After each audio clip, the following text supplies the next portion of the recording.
ने कई राक्षसों को मारा, मथुरा से उग्रसेन को भेजा। अच्छा, भगवान कंस को आकर के नारद जी ने सब बता दिया कि भाई तुम्हारे शत्रु कौन है। बोले ब्रजमंडल में यशोदा और नंद बाबा के जो पुत्र हैं यही तुम्हारे काल हैं। कंस ने कहा अभी तलवार निकाल के जाता हूं, अभी मार दूंगा इनको। बोले कि तुम हर बार यही तो करते हो, सफलता मिली, कितने राक्षस मर गए। अब हमारी कई एक बात मानो, क्या तुम किसी को मत भेजो, तुम भी मत जाओ, उनको मथुरा बुलाओ। कंस बोला वो कैसे होगा। बोले तुमको जो धनुष मिला है ये महादेव ने तुमको दिया है, इस धनुष का सुंदर यज्ञ करो और उस यज्ञ में उपहार देने के लिए, पुरस्कार देने के लिए ब्रज के कुछ लोगों को बुलाओ। हाँ भाई, ये किसान बहुत अच्छे, इनको किसानी का पुरस्कार देंगे। ये दूध दही का बहुत अच्छा व्यापार करते हैं, इनको व्यापारी का पुरस्कार देंगे। ऐसे ही कृष्ण बलराम को पुरस्कार दो। बोले भैया हमने सुना है इन्होंने ब्रज की बड़ी रक्षा करी, बड़े बड़े राक्षस मारे, पर्वत उठा लिया, तो इससे दो बातें होंगी। बोले क्या? पुरस्कार देने का बहाना मिल जाएगा और ब्रजवासियों को यह भी लगेगा कि राक्षसों के मारने पर बालकों को पुरस्कार दे रहा, तो इसका मतलब राक्षस कंस ने नहीं भेजे थे। नहीं तो सबके मन में यही है कि राक्षस तुम नहीं भेजे थे। खोल दी, चरणों में गिर गया नारद जी के।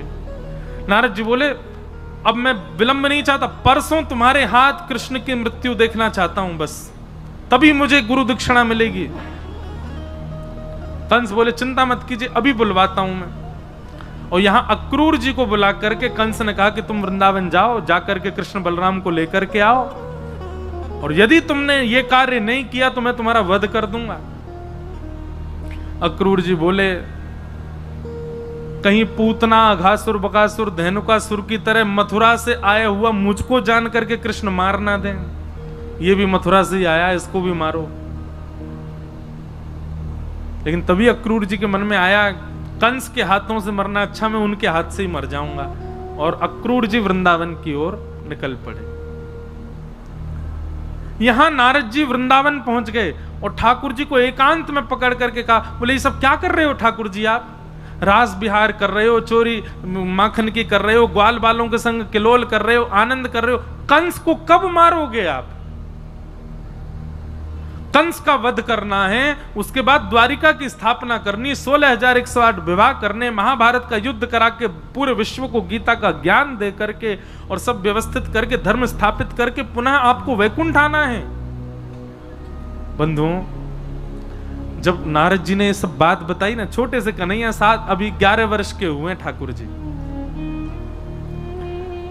नारद जी के आगे ठाकुर जी के आंसू आ गए और ठाकुर जी बोले नारद मैं सत्य बताऊं, इन ब्रजवासियों के प्रेम में मैं भूल गया था कि मैं परब्रह्म हूं। मैं भूल गया था कि मुझे वैकुंठ भी जाना है। मैं भूल गया था अभी अब आगे मुझे क्या क्या करना है। ये सब मेरी विस्मृति हो गई थी। नारद जी बोले पहले ब्रह्मा को लगा था कि आप भगवान नहीं हो, फिर इंद्र को लगा कि आप भगवान नहीं हो, अब मुझे भी लग रहा है कि सच में आप भगवान ही तो हो ना, आप परब्रह्म हो। आप कैसे कैसे विस्मृत कर सकते हो?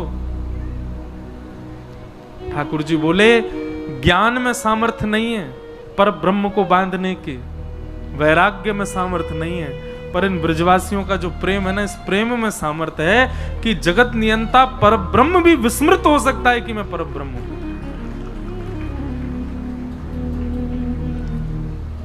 वो प्रेम क्या, जिस प्रेम से आप सामने वाले की उपाधियों को उसके चित्त में नष्ट ना कर दो। सामने वाला तब भी ये जानता है कि वो कौन है और आप उसको कहते हो कि ये प्रेम है। नहीं, प्रेम में तो सामने वाला भूल जाता है कि मैं कौन हूं। वो केवल आपके प्रेम में ही रंगा रहेगा। और ब्रजवासियों ने वो करके दिखाया ठाकुर जी के साथ। भगवान नारद जी बोले मुझे कुछ नहीं पता भगवान, ये भाव आदि सब छोड़िए, परसों कंस को मारिए। भगवान बोले और तुम कंस से तो कुछ और बोल के आए हो। कंस बोल के आए परसों हमको, बोले वो तो बात बनानी पड़ती है, आप तो जान ही रहे थे तो मैंने ही व्यवस्था की है। अक्रूर जी आ रहे हैं, चुपचाप उनके साथ मथुरा जाइए और जाकर के कंस का वध कीजिए और वहां जाकर के फिर सब व्यवस्थित कीजिए। भगवान को उस दिन के बाद नींद नहीं आई। यशोदा मैया को देखते हैं, नंद बाबा को देखते हैं, ब्रजवासियों को देखते हैं तो मन में सोचते हैं मैं कैसे जाऊं इनसे दूर। और तभी अक्रूर जी महाराज वृंदावन पधारे। भागवत में वर्णन है कि अक्रूर जी सुबह सुबह ब्रह्म मुहूर्त में निकले थे मथुरा से और वृंदावन कब पहुंचे? अर्धरात्रि में, आधी रात में पहुंचे। बोले इतना समय क्यों लगा? बोले अक्रूर जी रास्ता भर बस चिंतन करते जा रहे हैं, कहीं मुझे मार तो नहीं देंगे राक्षस समझ के। और फिर दूसरी बात में सोचते हैं, बोले कि कृष्ण का स्वरूप कैसा होगा, उनके नेत्र कैसे होंगे, उनकी नासिका कैसी होगी, उनके हाथ कैसे होंगे। ये चिंतन करते करते कभी कभी रथ खड़ा ही रह जाता है, अक्रूर जी भूल जाते हैं मुझे चलना है। बहुत सुंदर प्रसंग है बंधु।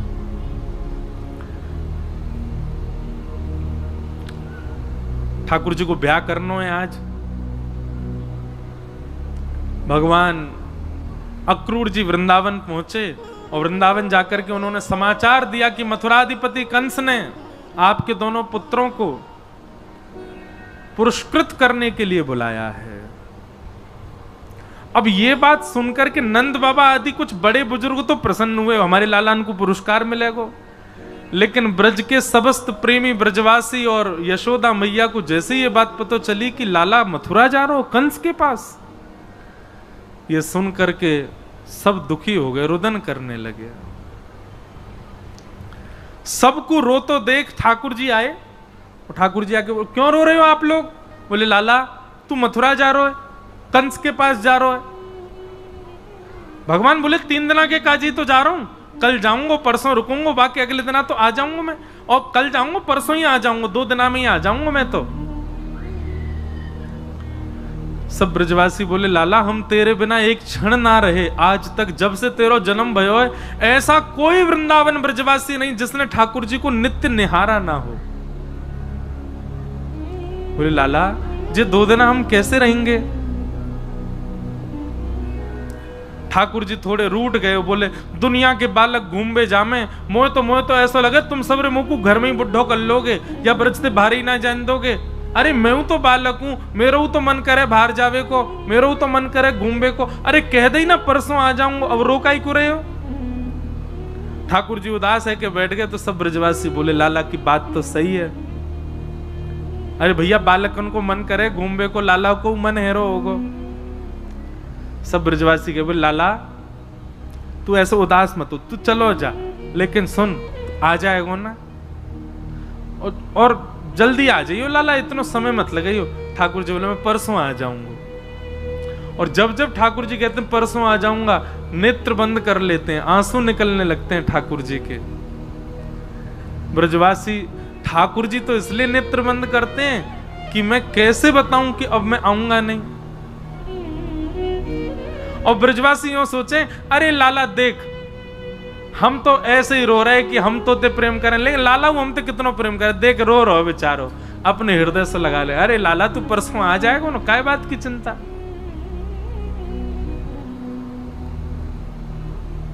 रात में यशोदा मैया के भुजा को तकिया बना करके ठाकुर जी यशोदा मैया के हृदय से लिपट करके सो रहे हैं।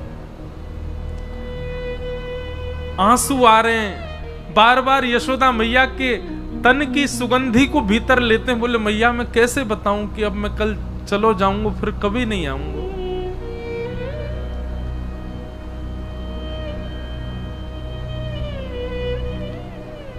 अंक में भर के यशोदा मैया लाला को सुला रही हैं और बार बार यशोदा मैया सूर्य नारायण को स्मरण करके कह रही हैं हे सूर्य नारायण। बोल नहीं रही है कि लाला संग में मनी मन विचार कर रही है हे सूर्य नारायण कल तुम उदय मत हुई हो, क्योंकि मेरो प्राण प्रिय कन्हैया 2 दिना के काजू मुझसे दूर जा रहा है। ठाकुर जी अपने आप को रोक नहीं पा रहे हैं कि मैया तो यूं सोच रही है कि मैं 2 दिन के काजे जा रहा हूं, और वाकई काजे सूर्य नारायण से प्रार्थना कर रही है कि प्रकट मत हो, यूं कहीं लाला चलो नहीं जाए। मैं कैसे जाऊं व्रत छोड़ करके?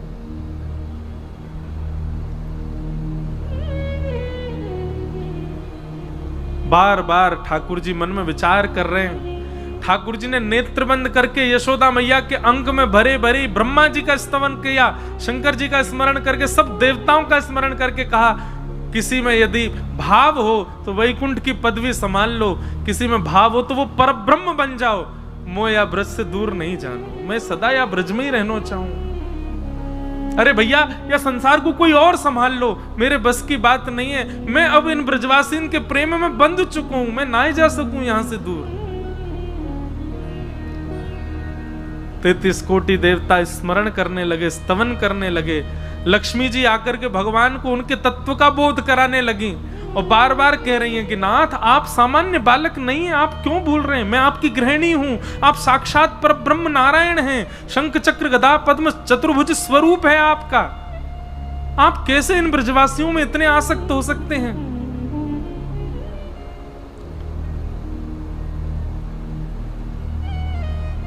पर ठाकुर जी स्वयं को रोक नहीं पा रहे। प्रातःकाल सूर्य उदय हुआ, बाल कृष्ण प्रभु उठ गए। आज पूरे ब्रजमंडल में एक अलग ही शांति, कोई पक्षी चहक नहीं रहे हैं, गैया अपना चारा नहीं चबा रही हैं, सब ब्रजवासी कोई रात्रि गए नहीं, सब नंद भवन के द्वार पर ही बैठे हैं, और सब एक टक बस द्वार की ओर देख रहे हैं, लाला 2 दिना के काजे हमसे दूर जा रहे हैं।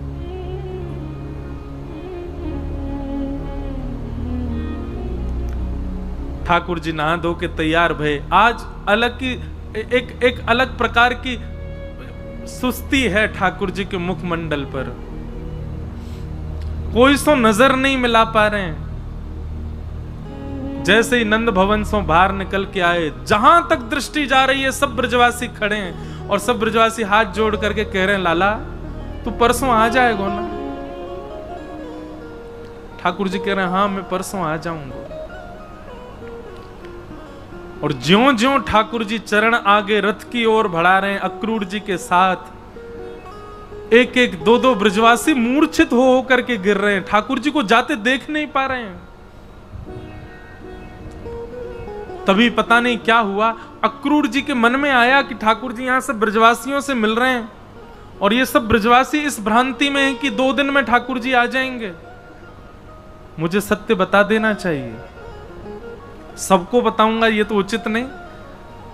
भीतर गए नंद भवन में, यशोदा मैया का हाथ पकड़ करके कक्ष में ले गए, भीतर से चटकनी लगा करके अक्रूर जी चरणों में बैठ गए, बोले मैया आपको कुछ बतानो है। और अक्रूर जी ने सब बात बता दी, कैसे वसुदेव जी ने अपनो लाला आपके यहाँ लाके सुलाए दी, और आपकी लाली ले जा करके कंस को दे दी। यही बालक सुरक्षा के लिए 11 वर्ष आपके यहाँ रहा, अब ये बालक पुनः अपने माता पिता के पास जा रहा है। या की माँ आप नहीं है, या की माँ देवकी मैया है, वो 11 वर्षों से कारागृह में बंद हैं, ये वसुदेव जी को लाला है। ये बात सुनकर के यशोदा मैया का तो मानो रक्त ठंडा पड़ गया, एक शव के भांति शरीर, पलक नहीं झपक रही है, नेत्रों से आंसू गिर रहे हैं, कोई मुखमंडल पर किसी भी प्रकार का आव भाव प्रकट नहीं है, और चरणों में प्रणाम। तो कोई को सत्य पतो चले यहां पर, इसलिए आपको बताया है। अब मैं जा रहा हूं, आपके बालक को कुछ नहीं होगा, ये परम सुरक्षित रहेंगे मथुरा में। और ठाकुर जी को रथ में ठाकुर जी को नहीं पता कि अक्रूर जी ने मैया को सब बता दिया है। जैसे ही रथ आगे बढ़ने लगा, रथ के चाल बढ़ने लगी, सब ब्रजवासी आर्तनाद करने लगे, रुदन करने लगे, श्याम सुंदर कह करके रोने लगे। यशोदा मैया को चेतना आई, मेरो लाला जा रो है, हमेशा के काजे मुझसे दूर जा रो, एक बार जाके मिल तो लऊं वासो। सब ब्रजवासीन को बीच से यशोदा मैया दौड़ करके आई, अरे लाला रुक जा, अरे कन्हैया रुक जा, अरे श्याम सुंदर रुक जा। यशोदा मैया को आते देख ठाकुर जी चलते हुए रथ में से कूद गए। और दौड़ करके जाके यशोदा मैया के अंग से लिपट गए। यशोदा मैया ने एक एक अंग का स्पर्श किया, माथो, आंख, नाक, गाल, होठ, थोड़ी, एक एक अंग को मानो स्पर्श करके वाको भाव अपने हाथन में ले रही हैं। जैसे कोई नेत्रहीन व्यक्ति किसी के स्पर्श का सुख लेता है, ऐसे यशोदा मैया एक एक अंग के स्पर्श का सुख ले रही हैं। और अंत में ठाकुर जी के चरण छूते छूते मानो जैसे दंडवत कर रही हूं। ठाकुर जी लेट गए नीचे, बोले मैया जी कहा कर रही है तू? यशोदा मैया रुदन करते हुए बोली, लाला तेरी स्मृति अपने हाथन में ले रही हूं, क्योंकि अब या के बाद तो तू मुझको छुवे को कभी मिलेगो नहीं। मुझको सब पता चल गया तू मेरो लाला नहीं है, तू तो देवकी को लाला है। मुझको अक्रूर ने आके सब बताई दियो। लाला ठाकुर जी को जैसे ये बात पता चली स्तब्ध हो गए, नाथ की मैया को क्यों बताया किसी ने? यशोदा मैया बोली, लाला मैं तो को रोकूंगी नहीं, लेकिन तो सो 2 वचन चाहूं। कहा, बोले पहलो वचन कि तू कभी मेरी शिकायत मत करियो देवकी सो, कि माखन खावे के पीछे मुंह को बांध दियो, मटकी फोड़वे के पीछे मेरे पीछे छड़ी लेके यशोदा भागी, ये सब बात कभी देवकी को मत बताइयो। और दूसरा वचन, तू जीवन भर देवकी की सेवा करियो, वाकई नेत्रन से कभी दूर मत जाइयो, क्योंकि मैं तो सह लूंगी लेकिन देवकी ना सह पाएगी तू दूर गयो तो। दूसरा वचन ये चाहिए, लाला तू जीवन भर देवकी के संग रहियो, पर काउदना यदि तो को खबर मिले कि वृंदावन में यशोदा मैया अब मरणासन अवस्था में हैं, मृत्यु को प्राप्त होने वाली है, बस वास समय मेरे पास आ जाइयो लाला, मैं प्रतीक्षा करूंगी, अपने प्राणन को रोक के रखूंगी। जब तू सामने आ जाएगा तू को देख लूंगी, तेरे हाथन को स्पर्श कर लूंगी, तब प्राण निकालूंगी। बस मेरे अंतिम समय में मेरे सामने आ जाइयो लाला। ठाकुर जी बहुत रोए। मैया को हृदय से लगा लिया, बोले मैया मैं जीवन भर तेरो ही सुत कहाऊंगो ना। लाला तू बचपन में खूब कहतो कि मैया तू नाराज है जावे, मैं तो नंद बाबा को लाला हूं, तेरो ना हूं, वास में भी मुंह को व्याकुलता है जाए, पर आज अक्रूर ने आके बताई कि तू देवकी को लाला है। मैं पता ना क्यों जीवित हूं अभी तक लाला, ये निश्चित ही मेरे अंदर मातृभाव की कमी होगी, नहीं तो मेरे प्राण निकल जाने चाहिए। जा लाला सदा प्रसन्न रहियो, खूब राज करियो, तेरो ब्याह होएगो, खूब बढ़िया बहू आवेगी, बस या मैया को कभी भूलियो मत, अंतिम समय में मेरे पास आ जाइयो, और इन ब्रजवासीन को मैं देख लूंगी, इन सबन की चिंता मत कर, तू आगे जा अपनी मैया और अपने पिताजी के संग आगे को खूब सुंदर जीवन जियो, मेरो खूब आशीर्वाद। और ऐसा कह के यशोदा मैया वहीं मूर्छित हो गए।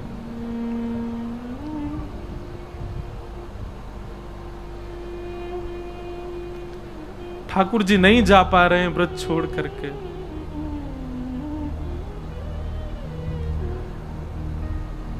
नंद बाबा आकर के लाल जी को संभाल रहे हैं, बोले लाला चल विलंब है रो है। सब ब्रजवासियों ने आकर के यशोदा मैया को उठाया, ठाकुर जी रथ में बैठ गए और मथुरा को प्रस्थान करने लगे।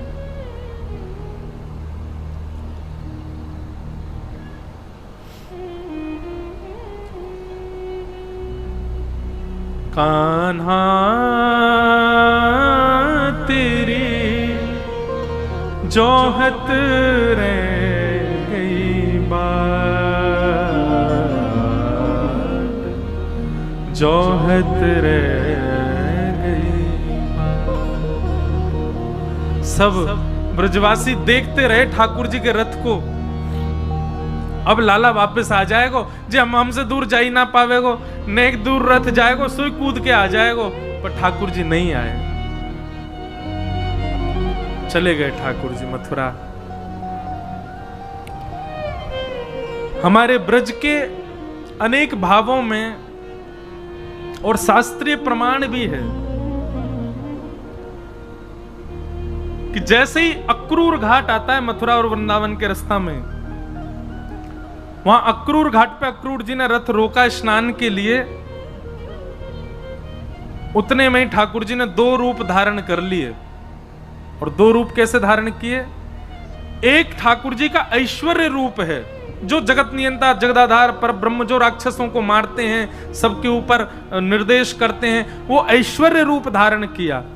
और एक ठाकुर जी ने प्रेम स्वरूप धारण किया, जो यशोदा मैया के हृदय के लाल जी हैं, जो गोपीन के लाल जी हैं, जो किशोरी जी के लाल जी हैं। ये 2 रूप धारण किए, एक ऐश्वर्य रूप है और एक प्रेम स्वरूप है। तो प्रेम स्वरूप श्री कृष्ण तो वापस वृंदावन ही चले गए, ऐश्वर्य कृष्ण जो हैं वो आगे की लीला में जा रहे हैं। क्योंकि अब आगे जहां कहीं भी मैं ठाकुर जी का वर्णन करूंगा, आपको प्रेम स्वरूप नहीं दिखेगा, अब ऐश्वर्य रूप दिखेगा ठाकुर जी का। और वो प्रेम स्वरूप कहां चले गए? बोले वृंदावन में ही समा गए। वृंदावन का कण कण, वृंदावन के वृक्ष, वल्लरी, पत्र, सब श्री कृष्ण वही हैं। तो ब्रजवासियों को ऐसा अनुभव होता है, वृक्ष पे बैठे हैं, ब्रजवासियों को अनुभव होता है यमुना जी में घूम रहे हैं, ब्रजवासियों को अनुभव होता है गैया चरा के जा रहे हैं, पर वो अनुभव ही होता है। क्यों? पूरा वृंदावन ही श्री कृष्ण बन गए, नंद नंदन कृष्ण। वृंदावनम परित्यज्य पाद मेकम न गच्छति, एक पैर भी ठाकुर जी वृंदावन से बाहर नहीं रखते कभी भी। इस प्रकार ठाकुर जी की लीला हुई। अब हम जल्दी जल्दी कह दें, भगवान मथुरा आए। मथुरा में आते सबसे पहले भगवान एक धोबी के पास गए, कंस के कपड़े धो रहा था। भगवान बोले हमको लत्ता दे दे बढ़िया वारे। कंस के धोबी ने कहा अरे चल भाग यहां से, हमें सब पता है तू कौन है, तुझको मथुरा क्यों बुलाया। मधुमंगल श्रीदामा ये गए थे मथुरा तक भगवान के संग। मधुमंगल बोलो लाला जी ज्यादा ही अपमान कर रहे हो, जाके पूतना बारे हाथ दिखा दे अपने। सोई ठाकुर जी ने एक हस्त प्रहार किया, धोबी मर गया। कंस के कपड़े ठाकुर जी ने पहन लिए, सब ग्वाल बालन ने पहन लिए। अब बड़े बड़ी भां, बड़े बड़े कुर्ता, और धोती दिख ही नहीं रही है, कुर्ता में ही समा गए ठाकुर जी। अब बिना झाड़ू की सड़क साफ रहती चल रही है, ऐसे ठाकुर जी पूरे वृंदावन मथुरा में घूम रहे हैं। तभी एक दर्जी के पास गए, दर्जी के यहाँ जाके फिटिंग करवाई ठाकुर जी ने, कपड़ा वपड़ा सब छोटे करवाए, बढ़िया पहन कर। वो बड़ी लंबी कथा है। ये दर्जी राम अवतार में भी था, प्रभु श्री राम की अचकन बनाने आया, परंतु सैनिकों ने कहा स्पर्श मत करना, दूर से ही नाप लो। तो राम जी का दूर से ही नाप ले रहा था, तो रोने लगा, बोले ठाकुर जी छूने दो। बोले अभी मत छूवे, हम कृष्णावतार में आएंगे कृष्ण बन के, और तू तब भी दर्जी बन के आई हो, और तब हम तेरे दुकान पे आएंगे, खूब लिपट लिपट के हमारा स्पर्श करियो। आज ठाकुर जी गए तो देखते ही समझ गया, बोले ओहो ये तो पूर्व जन्म में राम जी थे, मैं तब दर्जी था। आए वहां ने तो दुकान उकान बंद करी, ठाकुर जी को खूब स्पर्श किया, खूब ठाकुर जी की सेवा करी, सुंदर वस्त्र बनाए। एक माली के यहाँ जाके भगवान ने माला पहनी, कुब्जा सामने से आ रही, वहां से भगवान ने चंदन लगवायो, वाकु सुंदर स्वरूप धारण करवा के वृंदावन भेज दियो। कुबलिया पीड़ हाथी था कंस के सभा में, पागल था वो हाथी, उसको नशा और करा दिया। भगवान के ऊपर आक्रमण करने गया, भगवान ने सूंड पकड़ करके आकाश में घुमा के वाकु पृथ्वी में फेंक दियो, वध है गयो। एक दांत ठाकुर जी ने रखो, दूसरा दांत बलराम जी ने, दोनों भीतर प्रवेश करने लगे। तभी वहां पर धनुष रखा था, भगवान श्री कृष्ण ने धनुष उठा करके एक प्रत्यंचा, दूसरी प्रत्यंचा, जैसे ही तीसरी प्रत्यंचा चढ़ा करके खींची, बीच से धनुष भंजन हो गया। आकाश में बादल गरजने लगे, पृथ्वी डामाडोल होने लगी। कंस बोला क्या हुआ, इतनी आवाज क्यों? बोले महाराज कृष्ण आए हैं द्वार पे। महाराज कंस तो वहीं घबराने लगे, नीचे मल्ल खड़े थे, 50 सीढ़ी ऊपर बैठा था कंस। बड़े बड़े मल्लों को कहा इसको मेरे पास आने मत देना, द्वार पे ही मार दो इसको। भगवान रणभूमि में प्रवेश कर रहे हैं, मथुरा के चारों ओर लाखों नर नारी ब्रजवासी सब बैठे हैं। और श्री शुकाचार्य जी वर्णन करते हैं, भगवान जब रणभूमि में प्रवेश कर रहे हैं तो मथुरा के लोगों को ठाकुर जी कैसे दिख रहे हैं। मल्लानाम मशनिर्णीनाम स्मर स्त्रीणाम स्मरो मूर्तिमान, गोपानां स्वजनो सतां चितभुजां शास्त्रा सुपित्रो शिशु, मृत्युर्भोजपतिर्विराट विदुषां तत्त्वं परम योगिनां वृष्णीनां परदेवतेत विदितो रंगम गतः साग्रज। जिसकी जैसी भावना ठाकुर जी वैसे दिख रहे हैं। बड़े बड़े पहलवानों को ठाकुर जी पहलवान दिख रहे हैं, छोटे बालकों को ठाकुर जी बालक दिख रहे हैं, कुमारी कन्याओं को ठाकुर जी अपने पति के रूप में दिख रहे हैं, बिना दांत वाले अम्मा बाबा को ठाकुर जी अपने नाती पोता के रूप में दिख रहे हैं, और 50 सिद्धि ऊपर बैठे हुए कंस को ठाकुर जी अपनी मृत्यु के रूप में दिख रहे हैं। आई मेरी मौत। भगवान गए, मल्लों को प्रणाम करने लगे। जय वो सब मामा जी हैं हमारे, मथुरा में सब मामा है। मल्ल बोले आओ प्रणाम मत करो, युद्ध करो। बोले हम पे तो युद्ध करना आवे ही ना है। बोले अच्छा, ये पूतना ऊतना कौन ने मारी फिर? ठाकुर जी बोले कंस से पूछो, जाने सबरी मरी मराई भेजे वहां पे, एक जिंदो नहीं आए हो, सब इसमें ही मर के आए। ठाकुर जी की बात तो ऐसी देखने में ऐसे लगा नेक्स्ट सो बालक। मल्ल बोले नहीं, हमसे युद्ध करना पड़ेगा। एक मल्ल जैसे ही भगवान के पास गयो, भगवान ने एक हस्त प्रहार किया, एक हस्त प्रहार में नीचे गिर गो, उठ ही नहीं पाए। दूसरो मल्ल आयो, भगवान ने मुष्टिक प्रहार करी, महाराज स्टेडियम से बाहर गयो जाके। ऐसे कर करके सबरे मल्ल मार दिए ठाकुर जी ने। 50 सिद्धि ऊपर बैठे कंस को ठाकुर जी ने देखा। कंस को घबराहट, भगवान का ऐसा स्वरूप है कि जो देख ले वो पिघल जाए, पर कंस को घबराहट हो रही ठाकुर जी को देख के। भगवान ने बलराम जी को प्रणाम किया और सब मथुरावासियों को हाथ जोड़ करके दंडवत करी और एक छलांग मार के भगवान ऊपर पहुंचे। वहां को मुकुट दूर फेंक करके केश पकड़ लिए, दूसरी भुजा से चरण उठा लिए, आकाश की ओर उठा करके सब मथुरावासियों को दिखा करके 50 सिद्धि ऊपर से नीचे पटक करके एक छलांग मारी, वहां की छाती पे जाके बैठे और कंस को गोविंदाय नमो नमः। बोलो कंस मर्दन भगवान की। मथुरा के लोगन के मुंह खुले रह गए, आंख खुले रह गई और सबरे घबरा में बोले कि मरगो कंस।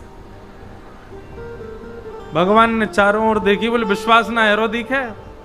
एक पैर उठाया, कंस का पूरी रणभूमि में उसके देह को घुमाया ठाकुर जी ने, और सबन को जब दिख गई कि हाँ कंस मर गयो, सबरे कूदे बीचे रणभूमि में, ठाकुर जी को उठा लियो, नाचन लगे, सब गान लगे, जय जयकार करने लगे। बोले कृष्ण कन्हैया लाल की, कंस मर्दन गोपाल की, देवकी नंदन गोपाल की, जय जय श्री राम। सब ब्रजवासी आनंद में भर गए, आनंद करने लगे। अब भगवान ने देवकी, अब हम थोड़ा जल्दी करें, देवकी और वसुदेव जी को मुक्त किया। उग्रसेन को मथुरा का राजा बनाया। भगवान कभी राजा नहीं बने, ना मथुरा के ना द्वारिका के। राजा हमेशा उग्रसेन ही थे।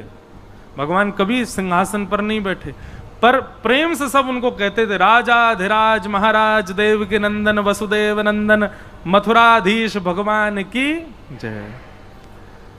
भगवान सांदीपनी गुरुकुल पढ़ने के लिए गए, वहीं सुदामा नाम के मित्र ठाकुर जी को मिले।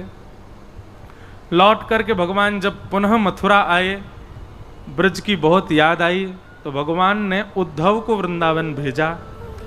उद्धव शाम तक की कह के गए थे, शाम को वापस आ जाऊंगा। 6 महीना में लौट के आए वृंदावन से, और प्रेम के ऐसे रंग में रंग करके आए कि आके ठाकुर जी को हाथ पकड़ो, बोले चलो मेरे संग वृंदावन, कहीं नहीं रहनो मथुरा में, वहीं रहेंगे गोपीन के बीच में, ब्रजवासीन के बीच में। ठाकुर जी ने उद्धव से कही, उद्धव ये सब ब्रजवासी गोपी मेरे संगी रहते हैं, कोई अलग नहीं है, केवल तुम्हारे चित्त में प्रेम प्रकट करने के लिए पूरी लीला हुई थी।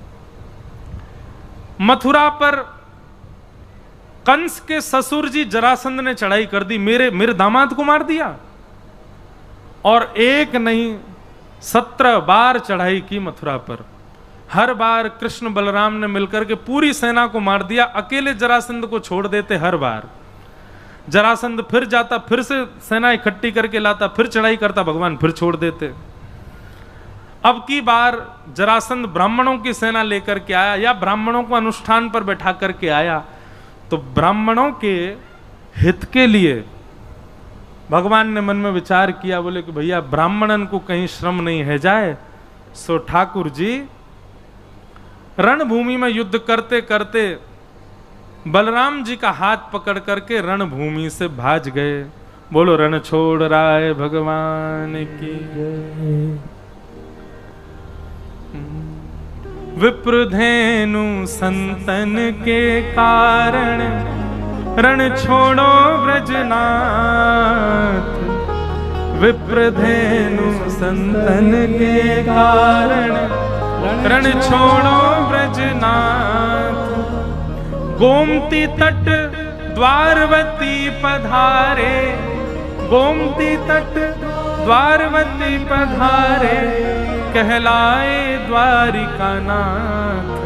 वृंदावन प्यारो वृंदावन, वृंदावन प्यारो वृंदावन। जिस प्रकार ये सप्तनिधियों का पद है ना, ऐसी हमारी कहीं धाम में कथा होती है तो एक पंक्ति हम वहां की भी जोड़ देते हैं इसमें। तो द्वारिका की पंक्ति ये है, विप्रधेनु संतन के कारण, मतलब गौ ब्राह्मण और संतों के लिए रण छोड़ो ब्रजनाथ। रण छोड़ करके ठाकुर जी भागे। कहां गए? गोमती तट, गोमती के तट। और द्वारिका का असली नाम है द्वारावती। क्या नाम है? गोमती तट द्वारवती पधारे, कहलाए द्वारिका नाथ। वृंदावन प्यारो वृंदावन। ठाकुर जी द्वारिका पहुंचे हैं और द्वारिका में जाकर के सबसे पहले तो भैया, बड़े भैया बलराम जी को ब्याह भयो। भीष्मक राजा की कन्या के साथ बलराम जी का ब्याह रेवत राजा की कन्या रेवती के साथ में हुआ और भगवान कृष्ण के विवाह का प्रसंग प्रारंभ हुआ। सब सोचने लगे कहां होएगा, कैसे होएगा। बहुत सुंदर प्रसंग है भगवान के विवाह का, पर अवकाश नहीं है ज्यादा। पर हम कल यहीं से कथा सुनाएंगे ठाकुर जी के विवाह का प्रसंग कैसा था, कैसे रुक्मणी जी से विवाह हुआ। बहुत अच्छी कथा है। पर अभी बस इतना सुन लो कि भीष्मक राजा की पुत्री हैं रुक्मणी, और रुक्मणी जी ने संतों के मुख से बड़ी प्रशंसा सुनी, ठाकुर जी की खूब कथा सुनी, और कथा सुनकर के रुक्मणी जी ने उनको अपने पति के रूप में वर्ण कर लिया। रुक्मणी जी ने पत्र लिखा और पत्र लिख करके ठाकुर जी को अपने हृदय की सब बात बता दी। श्रुत्वा गुणान भुवन सुंदर शृण्वतां ते, निर्विश्य कर्ण विवरै हरतुंगतापम, रूपम दृशाम दृशिमताम अखिलार्थ लाभम, त्वय्यच्युता विशति चित्रम पत्रपम में। रुक्मणी जी ने भगवान को पत्र लिख करके बताया कि मैंने आपके रूप और गुणों को सुना, जब से सुना तब से आपका वर्ण कर लिया है, तब से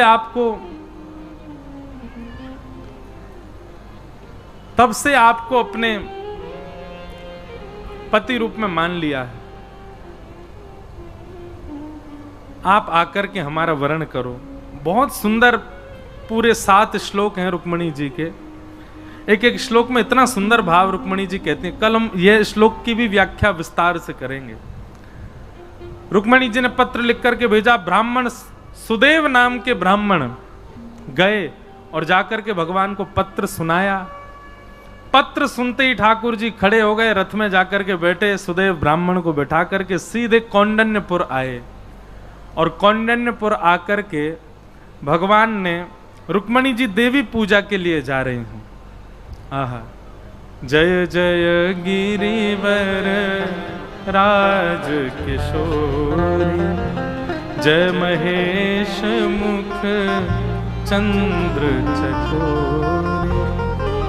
हो मैंने मेहंदी लगाई रे कृष्ण नाम की, हो मैंने मेहंदी लगाई रे कृष्ण नाम की, हो मैंने मेहंदी लगाई रे कृष्ण नाम की, हो मैंने मेहंदी लगाई रे कृष्ण नाम की, हो मैंने बिंदिया सजाई रे कृष्ण नाम की, हो मैंने बिंदिया सजाई रे कृष्ण नाम की। मेरा जीवन है कृष्ण, मेरा जीवन है कृष्ण, मेरा जीवन है कृष्ण, मेरा जीवन है कृष्ण, ओ मेरा जीवन है कृष्ण, मेरा जीवन है कृष्ण, ओ मेरा जीवन है कृष्ण, मेरा जीवन है कृष्ण। ओ मैंने बिंदिया सजाई रे कृष्ण नाम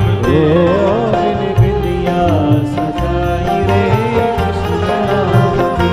ओ मैंने मेहंदी लगाई रे कृष्ण नाम की। ओ मैंने मेहंदी लगाई रे कृष्ण नाम की। मेरे नैनों में गोकुल वृंदावन, मेरे नैनों में गोकुल वृंदावन। मेरे प्राणों में मोहन मन भावन, मेरे प्राणों में मोहन मन भावन। ओ मेरा जीवन है कृष्ण, मेरा जीवन है कृष्ण। ओ मेरा जीवन है कृष्ण, मेरा जीवन है कृष्ण। ओ मैंने माला सजाई रे कृष्ण नाम की। ओ मैंने माला पहराई रे कृष्ण नाम की। ओ मैंने मेहंदी लगाई रे कृष्ण नाम की। ओ मैंने मेहंदी लगाई रे कृष्ण नाम की। ओ कृष्ण नाम की। हाँ कृष्ण नाम की। कृष्ण नाम की। रुक्मणी जी देवी पूजा के लिए जा रही थी। पत्र में रुक्मणी जी ने पहले ही लिख दिया था कि परसों हमारा विवाह है, कल हम रुक्मणी देवी पूजन के लिए जाएंगी, आप कल ही आकर के हमारा वर्ण कीजिए। तो भगवान एक ही दिना में द्वारिका से कौंडन्यपुर आ गए और जैसे ही रुक्मणी जी देवी पूजा के लिए गईं, भगवान वहीं उपस्थित हो गए। भगवान के रूप लावण्य को देख, एक तो ठाकुर जी सुंदर और ऊपर से ऐसा श्रृंगार करके गए, ऐसा श्रृंगार करके गए, महाराज जितने सैनिक रुक्मणी जी की सुरक्षा में थे सब ठाकुर जी को देखते ही रह गए। रूप माधुरी का दर्शन करके सब भूल गए हमको रुक्मणी जी की रक्षा करनी है। और ठाकुर जी बीच सैनिकों से रुक्मणी जी का हरण करके द्वारिका ले गए। रुक्मणी के भाई रुक्मी ने बीच में रोकने का प्रयास किया तो भगवान का थोड़ा सा उसके साथ युद्ध हुआ, बलराम जी ने आकर के शांत किया। रुक्मणी जी को द्वारिका ले गए। वसुदेव देवकी ने पूछा, लाला जे कौन है? ठाकुर जी बोले, मोए ना पता, इनते ही पूछो कौन है। रुक्मणी जी तो पूछी, आप कौन हो? बोले, आपके लाला हमारो हरण करके लाए हैं। वसुदेव जी बोले, लाला जे कोई मक्खन है जो तू हरण कर लायो है? कम से कम ब्याह तो डट के कर ले, सब चीज हरण करके करेगो। ठाकुर जी बोले, देखो पत्र इनने स्वयं लिखो है पत्र में कि हमारो वर्ण करो। हमने तो इनकी इच्छा पूरी करी, अपनी इच्छा से हमने कछु ना कियो। वसुदेव जी बोले, अब इच्छा बताओ। बोले, इच्छा ये कि अब वर्ण करी लियो तो इन्हीं से ब्याह करेंगे। तो वसुदेव जी बोले, ऐसे ब्याह ना होगा, लाली वापस जाएगी कौंडन्यपुर, बढ़िया सजावट होगी, बारात लेके हम जाएंगे और ब्याह करके तब लाली को लाएंगे। भागवत जी में वर्णन है, रुक्मणी जी का पूरा परिवार राजी था ठाकुर जी से विवाह के लिए, केवल उनका भाई राजी नहीं था। क्यों? क्योंकि रुक्मणी जी के भाई रुक्मी के सखा हैं शिशुपाल, और शिशुपाल का घनिष्ठ सखा है मथुरा पर जिसने चढ़ाई की, कंस का ससुर जरासंध। तो जरासंध भगवान को अपना शत्रु मानता है, इस नाते से मेरे सखा के शत्रु हैं कृष्ण, इस नाते से रुक्मी भगवान को शत्रु मानता था। और शिशुपाल जो है रुक्मी का भाई, रुक्मी का सखा शिशुपाल, ये भगवान की बुआ का बेटा है। इससे रुक्मणी जी का विवाह पक्का हो गया था, पर भगवान पहले ही हरण करके ले गए। तो वो वैसे ही बहुत गुस्सा में बैठा था, ठाकुर जी से बड़ी शत्रुता मान ली उसने। लेकिन घर के लोगों ने कहा, एक व्यक्ति के नाराज होने से ब्याह नहीं रुकेगा, ब्याह तो होगा। और महाराज पूरे कौंडन्यपुर को सजाया गया। ठाकुर जी द्वारिका से बारात लेकर के आए और दुल्हा बनकर के जब लाल जी पधारे, आहा, एक तो इतने सुंदर, ऊपर से दुल्हा और बनी आए। कौंडन्यपुर की सब गोपियां ठाकुर जी को गारी देवे के लिए खड़ी भई, जमाई को गारी दे में। जैसे दुल्हा आए, सब कहने लगी मुकुट धर सांवरे रे लाला। अच्छा इतनी जल्दी? खड़े रहो वहीं पर, अभी ब्याह नहीं होगा जब तक हमारी इच्छा नहीं। काय को आ गए? खड़े रहो वहीं पर। कह रहे हैं ठीक है। कैसे बोले लाला। रुक्मणी जी क्या प्रतीक्षा कर रही है? ये देखो ये आनंद है अपनों, छोटी छोटी दो लाली कृष्ण रुक्मणी बनी है। जैसे ही ठाकुर जी आए तो सब गारी देने लगी। कहा गारी दे रही हैं? मुकुट धर सांवरे रे लाला, दोए बापन के जाए। ओहो इनके दो दो पापा जी हैं।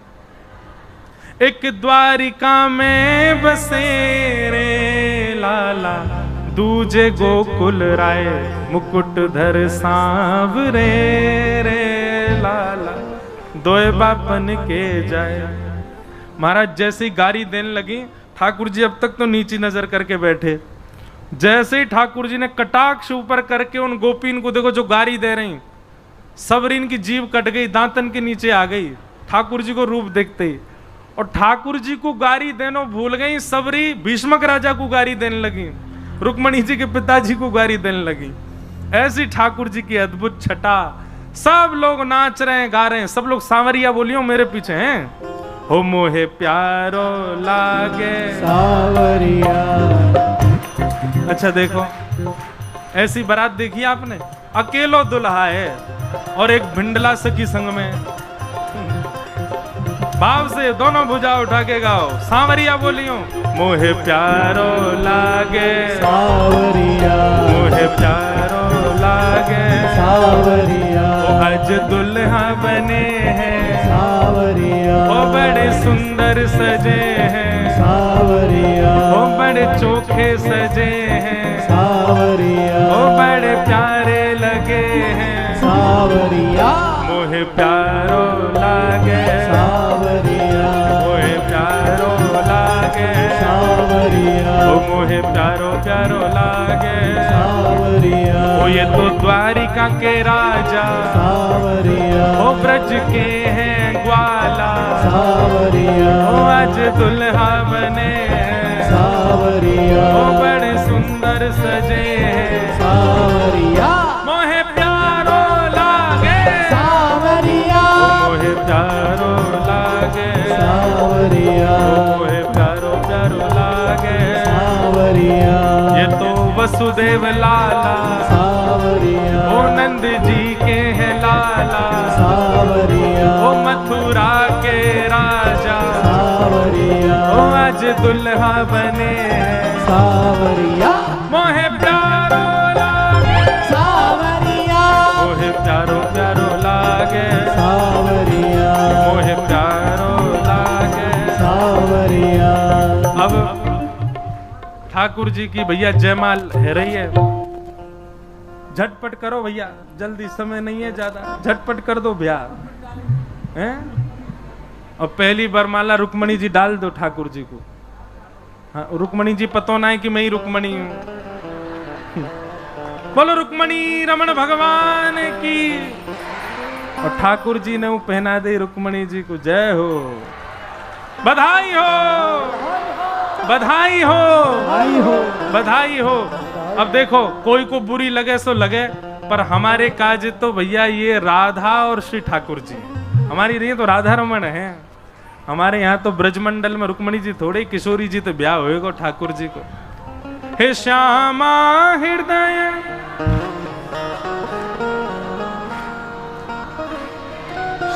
रुक जा रुक जा रुक जा। श्यामा हृदय कमल सो प्रगट्यो, श्यामा हृदय कमल सो प्रगट्यो, श्याम हृदय कुबार,